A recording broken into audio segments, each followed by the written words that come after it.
ഈശോമിശിഹായ്ക്ക് സ്തുതിയായിരിക്കട്ടെ. സെപ്റ്റംബർ 8 പരിശുദ്ധ ദൈവമാതാവിൻ്റെ ജനന തിരുനാൾ. മേരിമസ് എന്നാൽ സന്തോഷത്തിൻ്റെയും കൃതജ്ഞതയുടെയും തിരുനാൾ ആണ്. ദൈവപുത്രന് ജന്മം നൽകേണ്ടവൾ ജന്മഭാവം ഇല്ലാതെ ഭൂജാതിയായ പുണ്യദിനം. വിശുദ്ധ ജവാക്കിമിൻ്റെയും വിശുദ്ധ അന്നയുടെയും പ്രിയപുത്രി ഈ മണ്ണിൽ പിറന്ന ദിനം. നമുക്കോരോരുത്തർക്കും ഈ ഭൂമിയിൽ ജനിക്കാൻ അവസരം നൽകിയത് നമ്മുടെ അമ്മയാണ്. ദൈവിക പദ്ധതി അമ്മയിലൂടെ പൂർത്തിയായപ്പോൾ മാത്രമാണ് നമ്മൾ ഈ ഭൂമിയിൽ ജനിച്ചത്. ദൈവപുത്രന് ഭൂമിയിലേക്ക് പിറക്കുവാൻ, മനുഷ്യനായി മാറുവാൻ പാതേയമായതും പരിശുദ്ധ അമ്മയാണ്. അമ്മയുടെ മായാത്ത മുദ്ര നമ്മുടെ ഓരോരുത്തരുടെയും ശരീരത്തിലും മായാതെ പതിപ്പിച്ചതാണ് നമ്മുടെ പൊക്കിൾക്കൊടി. ശാസ്ത്രം ഇന്ന് വരെ ഒരു മാറ്റത്തിനും വിധേയമാക്കാൻ പറ്റാത്ത സത്യവും ഈ മുദ്ര തന്നെയാണ്.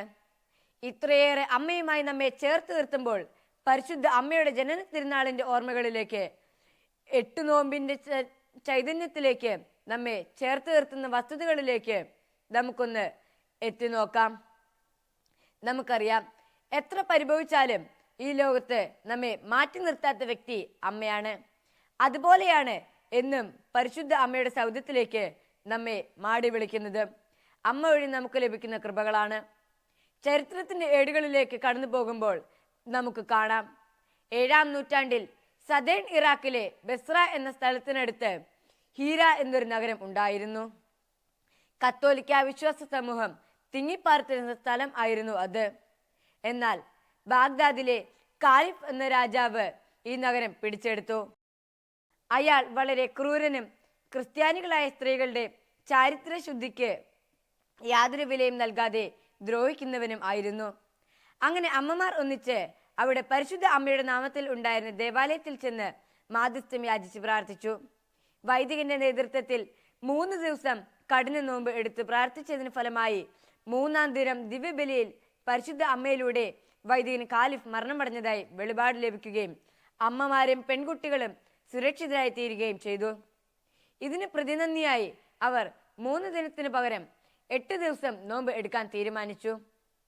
ഇനി ചരിത്രത്തിലേക്ക് നോക്കിയാൽ മാർത്തോമ ക്രിസ്ത്യാനികൾ 9-ാം നൂറ്റാണ്ട് മുതലാണ് ഇത് ആചരിച്ചു തുടങ്ങിയത്. 9-ാം നൂറ്റാണ്ടിൽ കൊടുങ്ങല്ലൂർ പട്ടണം മുഹമ്മദീയർ കീഴടക്കുകയും അവിടെ ഉണ്ടായിരുന്ന പെൺകുട്ടികളെ ബലാത്കാരമായി ഉപയോഗിക്കുവാൻ തുടങ്ങിയ സാഹചര്യത്തിൽ അവരുടെ ചരിത്രത്തെ സംരക്ഷിക്കുവാൻ വേണ്ടി സ്വയം കാഴ്ചയെ അർപ്പിച്ചു തുടങ്ങിയതാണ് ഈ നോമ്പാചരണം. തങ്ങളുടെ പെൺമക്കളെ, സഹോദരിമാരെ, തങ്ങളുടെ കൂടെയുള്ള സ്ത്രീകളെ സംരക്ഷിക്കുന്നതിനും ചരിത്രം കാത്തു സൂക്ഷിക്കുന്നതിനും വേണ്ടി മാതാവിന് സ്വയം സമർപ്പിച്ച് ആരംഭിച്ചതാണ് 8 നോമ്പ്. പിന്നീട് അങ്ങോട്ട് 14-15 നൂറ്റാണ്ടിൽ ഭാരതത്തിൽ കടന്നു വന്ന പോർച്ചുഗീസുകാരിൽ നിന്നും അവരുടെ അധാർമിക പ്രവർത്തനങ്ങളിൽ നിന്നും തങ്ങളുടെ മക്കളെ കാത്തു സൂക്ഷിക്കുന്നതിന് അനുഷ്ഠിക്കപ്പെട്ട ഈ നോമ്പ് കൂടുതൽ ഫലവത്താക്കി. ഈ 8 നോമ്പ് നമുക്ക് നൽകുന്ന ആഹ്വാനവും ഇത് തന്നെയാണ്.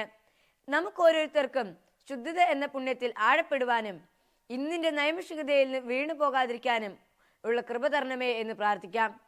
തിന്മ കാണാതെയും മാലിന്യമേശാതെയും അമ്മയുടെ നീലമേലങ്കിക്കുള്ളിൽ ഞങ്ങളെ പൊതിഞ്ഞു പിടിക്കണമെന്നും അമ്മയോടുള്ള ഭക്തിയിൽ സ്നേഹവും ഞങ്ങളിൽ ആഴത്തിൽ വേരുപാകാൻ ഇടയാക്കണമെന്നും അമ്മയുടെ ജന്മത്തിരുനാളിൽ നമുക്ക് അമ്മയോട് പ്രാർത്ഥിക്കാം.